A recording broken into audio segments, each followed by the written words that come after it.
How's it going, world? It's your boy Jamie the Motivator here again on another episode of Too Crowded Podcast. Today I have a special guest, Devon Johnson. This young lady has been very impactful. Every conversation I have with her is very enlightening. I'm always learning something. I felt it was fitting to bring her here today. She has an extraordinary mind on how she sees health and wealth and how you bring those two together. Without further ado, I'm here to introduce Devon. Welcome. Thank you. Very excited to be here. Absolutely. I wanted to bring you here. I feel like this conversation is needed. We always talk about mental health. We always talk about success. We always talk about wellness, but we don't bring those things together. I feel like you were the epitome of that. Oh. Explain what that industry is and what it is that you actually do to the world. Yeah. So about a year ago, I became nationally certified as a health and wellness coach. And basically, we act as change agents for people who are looking to improve maybe their physical, mental, emotional, spiritual, financial, any of the areas. And so as a coach, what I would do is work one-on-one with a person to help them define their goals and then work through a plan with them to help them achieve those goals. So we're kind of like the motivator, your cheerleader, but also just helping to set realistic goals, which a lot of the time I think people struggle with because they have these broad goals, but they don't know how to break it down into making it more digestible, and which eventually helps them to achieve the bigger goals. So that's a little bit of what I've been doing with some of the clients that I've had. I've had specifically more so artist-related clients, but that's just because I think a lot of the time with a lot of coaching, as an artist, you don't necessarily always have the time in order to devote towards your mental health. Absolutely. And I noticed that firsthand just being a dancer for a lot of my life and realizing that while I was doing so much on the physical, the mental was lacking. The emotional was lacking. And so this is just my way of giving back to a community that I've been really closely a part of. Absolutely. So I'm guessing you had an experience in life, was being this dancer, world extraordinary dancer, traveling all over the world, and you had something that happened that kind of propelled you into this space? Yeah, I think, well, for me, the emotional aspect just came as part of a child, just being very in tune with my emotions. I didn't really realize how to cope with some of the feelings that I was having.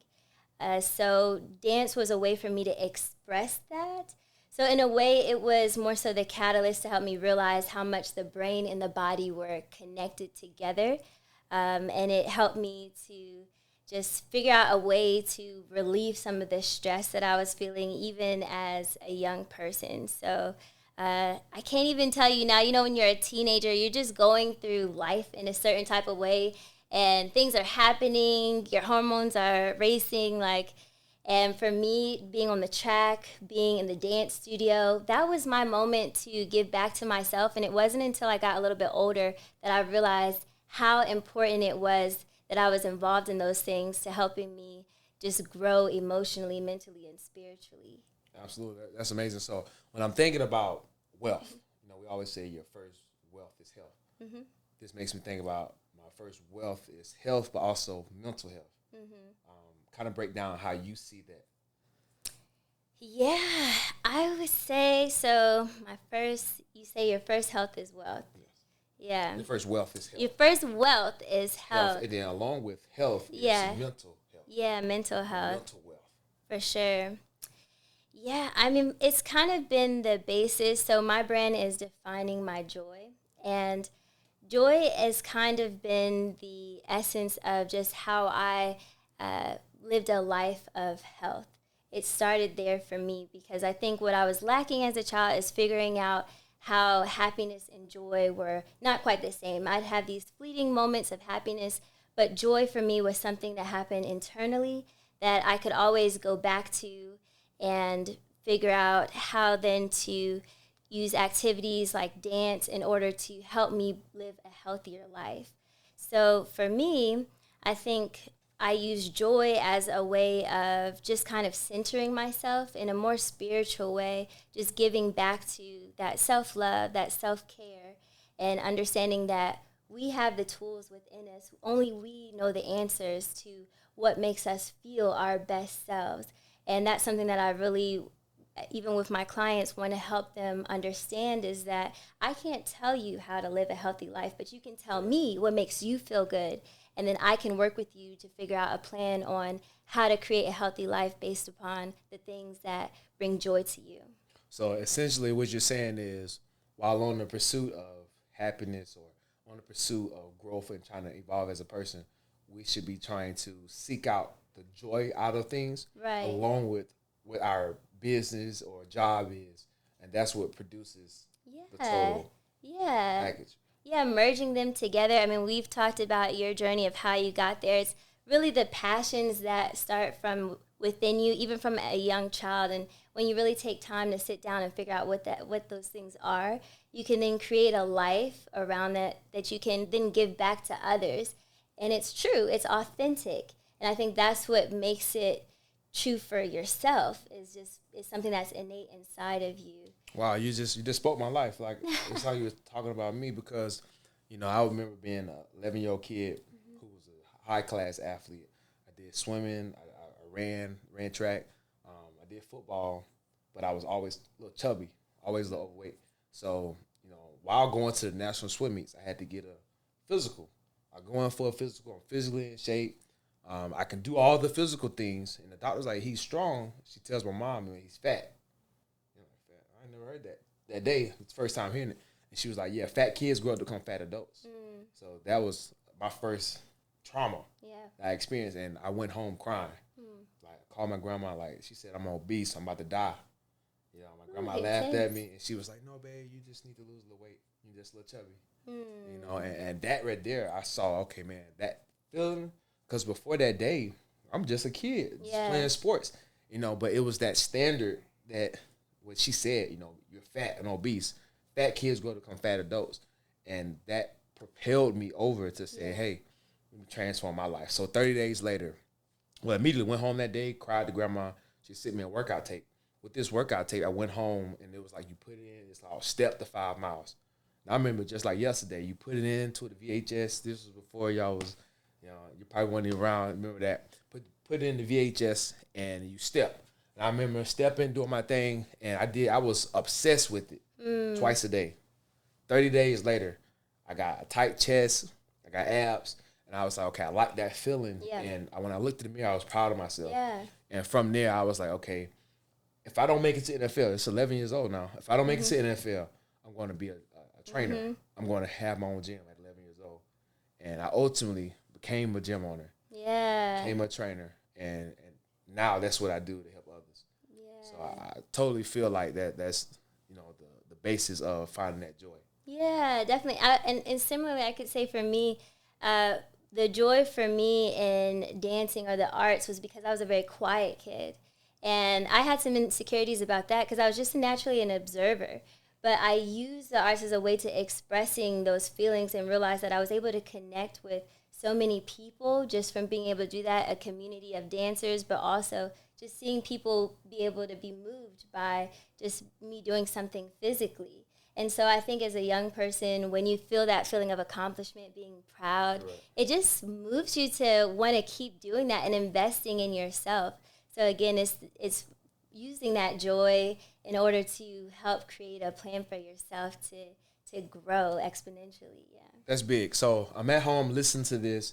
I can't afford your services. Where do I start and on that journey of finding my joy? I think, at least for me, where it started was taking in as much information as I can. I am a podcast junkie, but it's just because there's such a wealth of information out there. Just hearing even somebody's story, you being able to connect to it. And again, there's no perfect plan. So the more information that you take in, the more you're able to figure out what works for you. And that's probably the biggest thing I would say. I tell everybody this, I'm not a morning person. I'm still working on it. But I figured out how to create a morning routine where I can still be my best self. And that's from taking information from different people that I've learned from, doing my own research.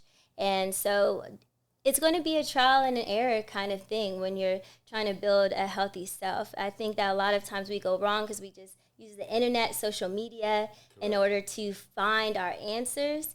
But a lot of the time, only way. yeah, And that's not the only way. no, not at all. And a way to feel more empowered about your decision is to find the information on your own, really do your own research.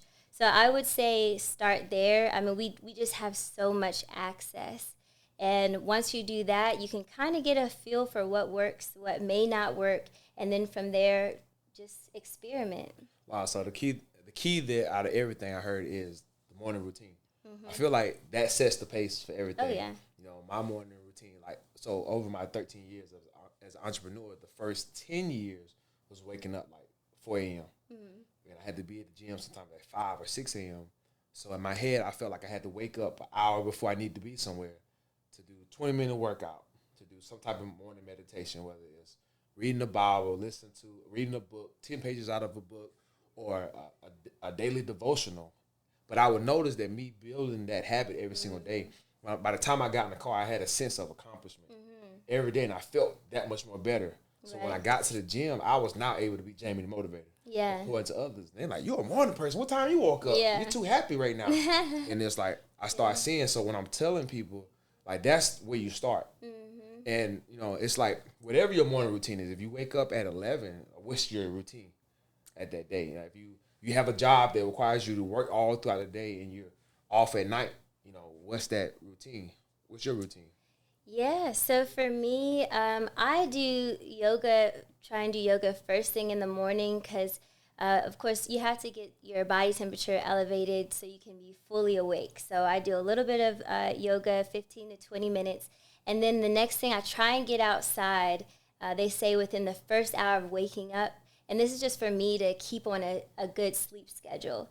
And I also just like it because it's just a moment for me to connect with nature, connect with outside. So I leave my phone in the house and I just kind of take a walk, go get some coffee, just take a block around my neighborhood. And then when I get back, it varies depending on what I have to do. But of course, I'm eating.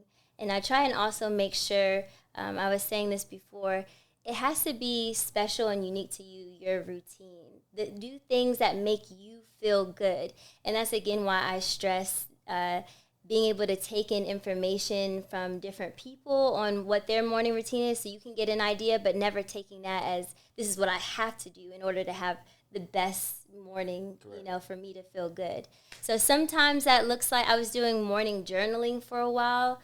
I have an app on my phone that reminds me to do just a quick reflection. Sometimes I'll go sit outside and do it. Gratitude. So, yeah. So I'm very intentional, too, about making sure I'm doing something that fits for how I feel that day.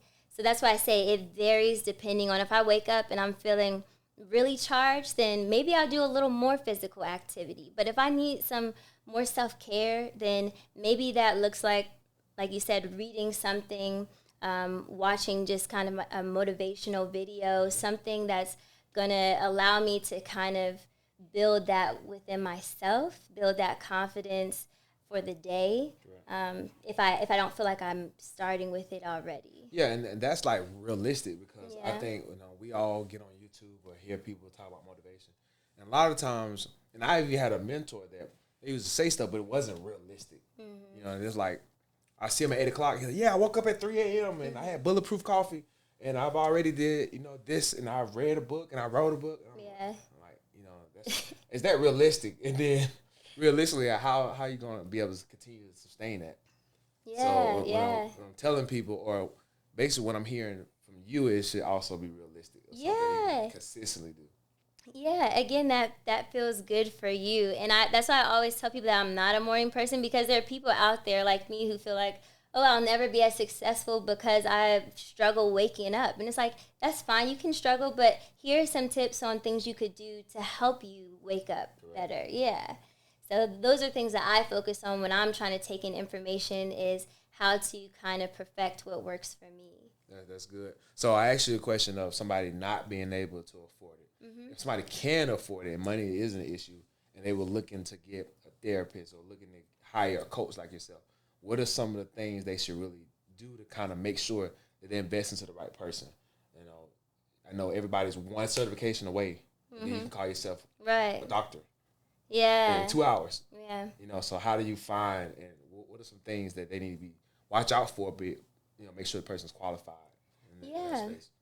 Definitely the credentialing. Like I said, I took an exam to be nationally certified, but as you can see, like on Instagram or whatever, you can easily just put health coach in your bio and let that be it. So if they have a website, that's something that you could ask for. In my initial assessments, it has everything listed out as far as what I'm able to provide and where I receive my training at. So definitely before investing totally, of course, see if you can have a little consultation first and just see if the energy matches. Because, I might think I'm a great coach, but maybe you just need someone that has a different personality than me. Like, date each other. See how that works for you. And, it's no one takes offense to it because ultimately it's your money. It's also you wanting to get the best out of the experience. And I want that for you as well. And your coach should want that for you as well. So for me, what I was doing was a few free sessions as well just to get a feel. Because equally so, sometimes even as a coach, you may not feel that the relationship is the best either. So again, it's that dating aspect where you're trying to figure out, okay, are we right for each other? It's been really nice. In my coaching program, we got the opportunity to coach everyone in my program. So it was about 30 people and ranging from the ages of 30 to about like 60. So even I like to tell people, you can go based on if you want to do ethnicity, race, age, but ultimately what makes a good coach is really what they're able to provide to you and what their experience in education is. So maybe not on face value just looking at a person and saying that's not it, but actually taking time to see like how did they train? Correct. And how do I work with them? How do they work with me? Yeah, as a coach and gym owner, over the years, I've seen people, met them online, and say, hey, come on in for a free session because I definitely believe in, the dating aspect of just see how you are in person, and I've been able to like have a consultation with somebody and they're like, you're too motivational. And I need you to cuss me out and degrade me while we're working out. I'm like, okay, well, I might not be your fit for you because I can't make that up. Like, I can't do that. So just in those little instances right there, I saw that, it's all about personalities and connecting. Right. So it brings me to what has been one of your greatest success and greatest failure to this point that shaped you? Yeah.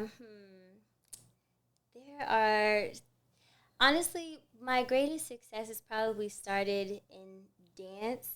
It was the first time I was able to really perform on a large scale by myself. I think my first solo.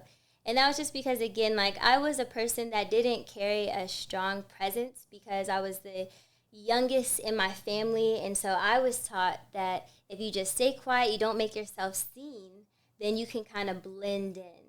And so for a long time, I was just a blender until I learned to sprout myself. When I got to Spelman, this was another big moment. Probably the scariest audition I ever did was for our Morehouse College dance team, which was like our majorette. And it was a gym full of just college students. I can't even tell you how many people were in there, but 360 just people. And it was just me and another person. Scary, like terrified feeling. But when I finished, it was just like, you did that. Like you did that. And from there on, was able to become Miss Morehouse College, which was another, like one of the biggest events that they have at the school. And so I was able to develop a platform. I think that was a big turning point for me because I had the opportunity, even during my campaigning time, talking with the students one-on-one, which is where that engagement started. And just seeing what was it that you wanted to change about Morehouse? What could I do to help you have a better experience? Right. And still to this day, some of the Morehouse students will reach out and just want to connect because I was there for them during that time and even throughout my time while I was at Spelman. But yeah, the pageant experience, just being able to see myself in a spotlight and I don't. All of my family was like, "Wow, we didn't know you could do that," because I was never out in like shining like that. Yeah, that it just wasn't my personality. But then I started to realize I have a lot to offer, and people can't see that if you don't put it out there for them. So close yourself in. Yeah, and yeah. Feel like that, you know, you just blend in. Exactly. Yeah. So I'm doing even work. It's a work in progress when that's not like natural for you. But it helped me to realize that I was capable of doing that, and I'm just forever grateful for that experience and for people believing in me at that time that I was capable of leading a whole entire school of people. Wow, that's good stuff. Yeah. So, I know you're still young. If you were talking to the 16-year-old version of yourself, you know, in high school, being a blender, what would you say to that young lady now if you was talking to her? Yeah, I would say just go hard. Like I definitely in some instances played myself short, but again it was just because I had never seen what I was fully capable of. It was honestly always people telling me that I was capable.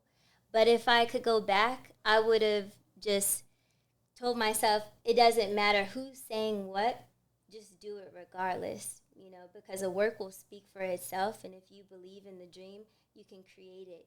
And I've seen that happen to me now, just believing in some of the things I really wanted to manifest and realizing it didn't take anyone in order to do that except for myself, having that faith personally.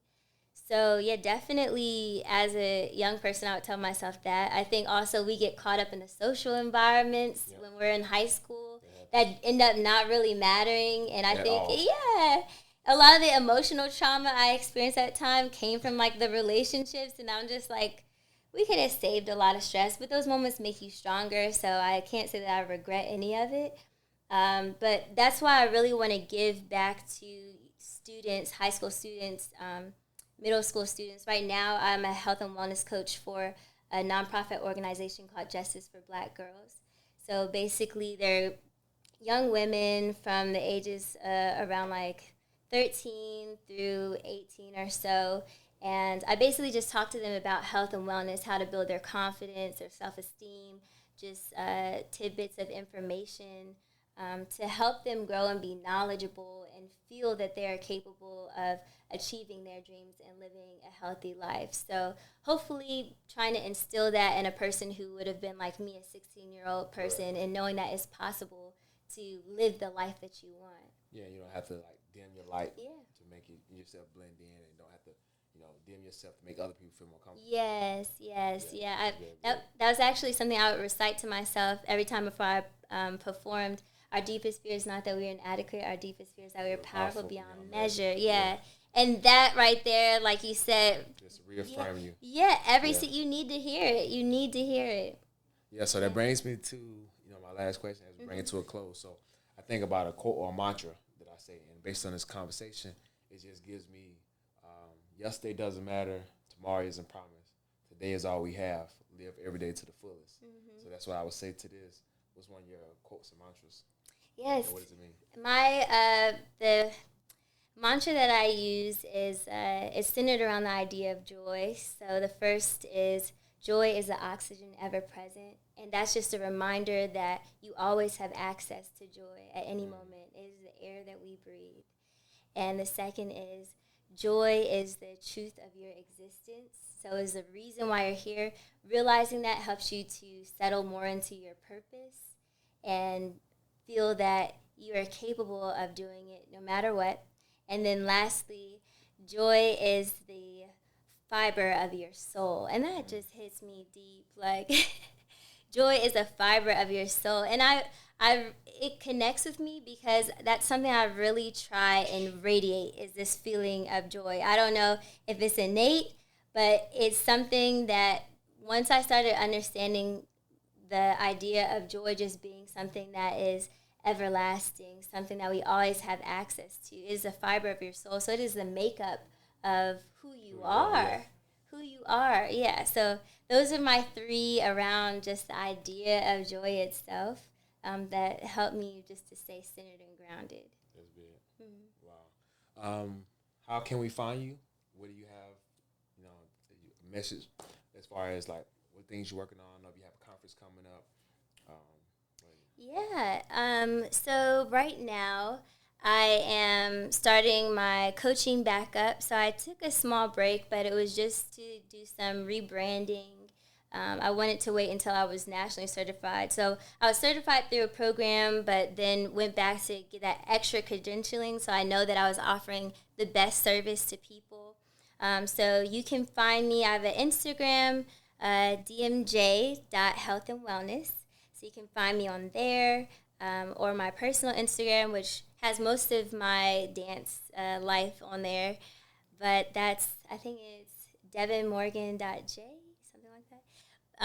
And then, if you're interested in coaching, again, I think this is something that everyone can benefit from. So definitely reach out if you just even want to learn more about it or learn how to become a coach. When I first initially put it out there were a lot of people who were actually interested in health and wellness coaching just as a profession as well. So if you want to know the program that I went through, you can do that as well. It's a virtual program, so if you're anywhere across the United States, you can definitely join it. It's a 20-week program through Emory.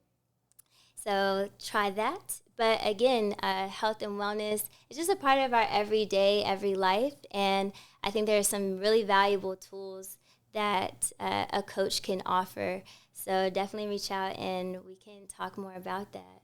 Yeah. Hey, simply put. Yeah. So definitely grab a coach. I hope you enjoyed today's episode. Make sure you replay it when you're in the car, when you're working out. Remember, your first wealth is your health and also your mental health. So once you have that in order, you can fully chase after the joy that you need to go into your life, to propel your life and give you that center that you need, that centerpiece you need to be successful. So as always, your boy Jamie the Motivator. I meet you at the top because the bottom is too crowded. Peace.